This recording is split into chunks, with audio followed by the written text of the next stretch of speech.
সাদা পাথর এসে দেখি শত শত নৌকায় সব পাথর চুরি করে নিয়ে যাচ্ছে। বন্ধুরা, আমি এখন দাঁড়িয়ে আছি বর্তমান সময়ের অনেক আলোচিত সমালোচিত ট্যুরিস্ট ডেস্টিনেশন সাদা পাথরে। বর্তমান সাদা পাথরের পরিস্থিতি সামনে আসার এক সপ্তাহ আগে আমি সাদা পাথর থেকে ঘুরে এসেছি। আমার নজরে যেটি পড়েছে সেটি আপনাদের সাথে শেয়ার করব। এই সাদা পাথর নামক জায়গাটি কিন্তু ভোলাগঞ্জে, যেটি সিলেটের কোম্পানীগঞ্জ উপজেলায়। আর এটি কিন্তু আমাদের দেশের সবথেকে বড় পাথর কোয়ারির জায়গা। এটি একদম সীমান্তবর্তী একটি এলাকা।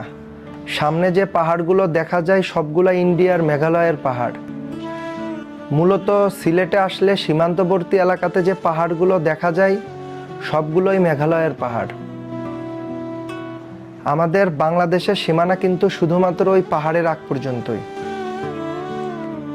এই পাহাড়ে উপচে পড়া মেঘ, পাহাড়গুলিতে ছোট ছোট ঝর্ণা, পাথরের মাছ দিয়ে বয়ে আসা জলরাশি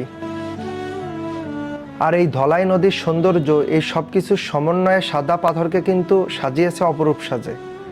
ভোলাগঞ্জে এসে দেখি রাস্তার দুধারে পাথরের সমাহার। মনে হচ্ছিল যেন পাথরের রাজ্যে চলে এসেছি। সিলেট থেকে সাদা পাথরের দূরত্ব মোটামুটি আপনার 40 কিলোমিটারের মতো। এখানে গাড়ি পার্কিংয়ের জায়গা আছে। গাড়ি পার্কিং করতে 100 টাকা লাগে। এখানে বেশ কিছু মোটামুটি মানের খাবার হোটেল আছে। সাদা পাথর যেতে আমাদের এই সিঁড়ি দিয়ে নেমে নদীর ধারে যেতে হবে। আর নদীর পাড়ে আসার পর দেখি শত শত নৌকায় পাথর নিয়ে যাচ্ছে। আমি বিষয়টা দেখে একদমই বুঝতেছিলাম না যে পাথরগুলো কেন নিয়ে যাচ্ছে আর এত ব্যস্ততার সাথে নিয়ে যাচ্ছে। আসলে এগুলো চুরি লুটপাট ছিল, আমি বুঝতে পারিনি। আর বুঝবই বা কেমনে, সবার সামনে সাধারণভাবে সব নিয়ে যাচ্ছে দিনে দুপুরে।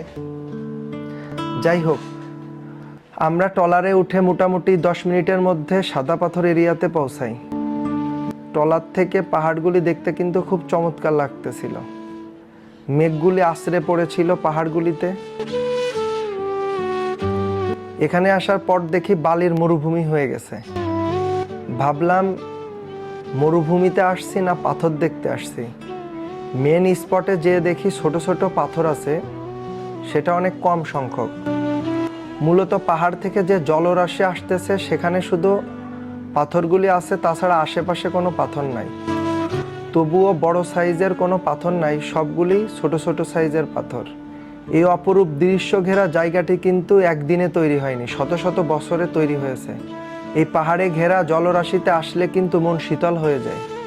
মাঝে মাঝে হঠাৎ হঠাৎ মেঘগুলি আছড়ে পড়ে পাহাড়গুলিতে। সব কিছু মিলিয়ে কিন্তু অপরূপ দৃশ্যের জায়গা এটি। এটি আমাদের অনেক শখের এবং প্রাকৃতিক সৌন্দর্যের একটি জায়গা। আশা করব খুব দ্রুত এটি আবার আগের জায়গায় ফিরে আসবে। যারা ভিডিওটি উপভোগ করলেন, পেজটি ফলো করবেন। আপনাদের সকলের সুস্থতা ও মঙ্গল কামনা করে ভিডিওটি শেষ করছি। আল্লাহ হাফেজ। এই দেশে চোর বদলায়, চুরি বন্ধ হয় না।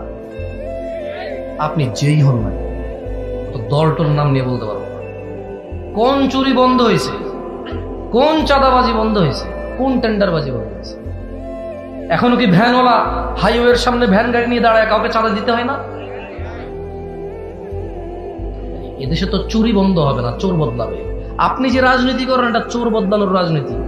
এত খুশি হইেন না যে একটা চোর গেছে ভাগছে। আপনিও চোরের রাজনীতি করেন।